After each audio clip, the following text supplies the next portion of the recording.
what was the first thing that introduced you to like leftist ideas, and how did you find yourself identifying with it? When I was in high school, I had an AP US history class called Yeah. Comparative History, taught Uh-huh. by Professor Hinojosa at Beverly Hills High School. He was excellent and hot. He was really, really good at what he did. You know, talking about all these different governments and the way their systems are organized and why they're organized that way, and got me really interested in governmental organization in a way that I didn't really think was possible. Before then, I thought I was interested more in the technical sciences. And after that, I went to university, and there have just been a chain of professors that they didn't. I don't think a professor has ever like done like been leftist at me. I don't think I've ever had a professor go like, you know, this is what we're going to talk about now, and kind of like drag the conversation that way. Mm. Normally, they just bring up a couple of concepts that I find interesting, and I look into it further, and it's like, oh, okay, well, all right, this makes a little bit of sense. This makes a little bit of sense, and I think that's a good way to get into leftism, right? Like, because it's not meant to be dogmatic.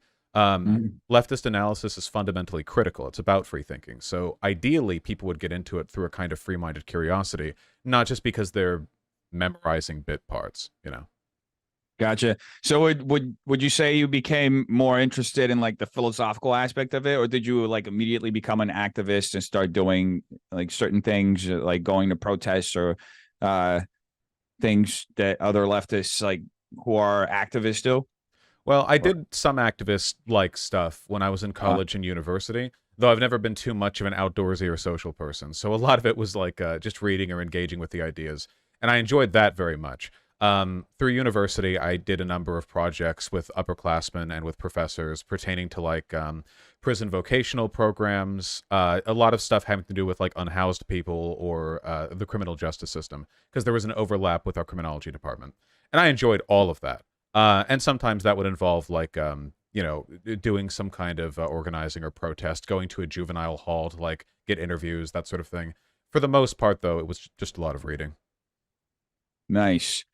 Yeah, I would say like in my case too, like a lot of the my political and philosophical I guess foundation came from different teachers that I had in high school. I had this teacher that was like really adamant about us reading Howard Zinn, A Mhm. People's History of the United States. That book was like kind of like the beginning of me discovering all those like this alternate version of American history I that read it as well, was, yeah. yeah. So yeah, it's just funny how I don't know. Did you ever have this feeling like as you're exploring these ideas that you had the wool pulled over your eyes and you're like kind of having to look for this information that kind of like shows gets you closer to the reality instead of this like hyper inflated idea of what history, at least in the sense of history, because in my case it was through history that I came into this stuff, but that like our history is like super, cosmeticized, I guess, for like I'd always had a kind of like, I don't know if it's necessarily conspiratorial, but like a yeah, defaultly like critical attitude, you know, even when I'm like 10 or whatever, of like, yeah, oh, there's stuff they don't tell us. But it was like very unformed conspiracism initially, you know, because at the yeah, beginning, like that doesn't mean anything. It's like when yeah. people go on anti-vax Reddit, they're like, oh, the pharmaceutical companies are lying to you. And it's like, well, yeah, but not about this. They lie about a ton of other stuff, but this is pretty straightforward. So it's like a distrust of larger institutions, but it has to be like channeled appropriately, right? Like flat earthers, oh, the government doesn't want you to know stuff. Well, yes, of course the government doesn't want you to know stuff, but the Earth is still round. You Yeah. have to know like why it's all happening. And the interesting thing is like a lot of people kind of get the impression, I think, that lefties tend to be sort of conspiratorial. Maybe a lot of them are, but I've Yeah. actually found my conspiratorial tendencies have disappeared the more that I learn about the world, because it seems like all of the times that something like nefarious and behind the scenes has happened, it's Yeah. it's not some complicated like plot. It's just a continuation of systems of power that aren't secrets. They're public. They're known. Like, you know, is it a conspiracy that the CIA, intervened in Latin American countries to promote American business interests? No. And also, is it surprising? Like, look at what businesses do in America. Like, this isn't, it's not like moon landing stuff. It's pretty Yeah. straightforward. Yeah. I think the first conspiracy theory that I ever got into was the JFK one. Mhm. I watched that what's his name? Oliver Stone's movie as a kid. I was like obsessed with it, where he like breaks down all the conspiracies and he shows like the lawyer in New Orleans who went after all that stuff. What was the conspiracy that kind of started opening those floodgates for you?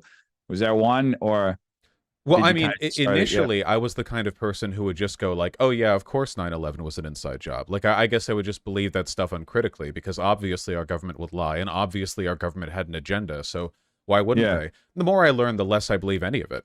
Not, mind you, because the government isn't sinister and nefarious or whatever, but because Uh-huh. oftentimes these conspiratorial narratives assign like an undue level of competence and coordination to the government. The government can't keep secrets for shit. The idea that it could keep secrets like this, we know so much about what the CIA and the FBI did during the Cold War. We knew about a lot of it even during the time. It's not Yeah. like, and those are intelligence agencies. Whereas like anything with 9/11 or the moon landing, this would be like this gigantic interdepartmental thing. I think for the most part, people tend to be incompetent. They make mistakes that are very visible and very easy to see. And I think that a lot of times when we talk about conspiracy theories, we're kind of projecting a desire for control onto the world.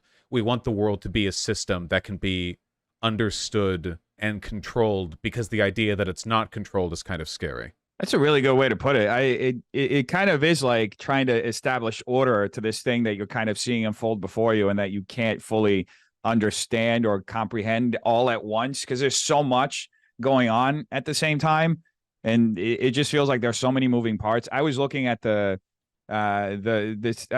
not sure if you're following. There's an account, Jeffrey Epstein News on Twitter, I'm and they're not kind of following just that exact account. yo, bro, they're like sharing every day. They share a new person who is in the like Jeffrey Epstein's little black book, and they give like a breakdown of their involvement with Epstein.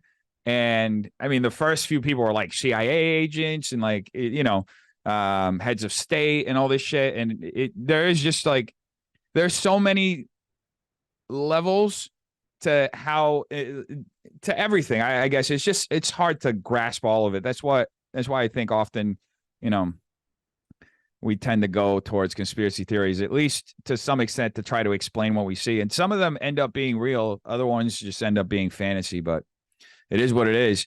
I think it's important to have a critical attitude towards this sort of stuff, right? Yeah. With Jeffrey Epstein, for example, it seems pretty obvious that part because it was the hip, happening place to be, and part because he was deliberately trying to shield himself from prosecution, Epstein made an effort to connect himself to as many powerful people as possible so they would all have an interest in keeping him from getting arrested. And then when he finally does get arrested, of course they would have him killed. Like, that seems pretty straightforward to me. I guess it's kind of conspiratorial, but I think it follows with the understanding we have of these systems. You know, it seems straightforward enough. Yeah. Yeah.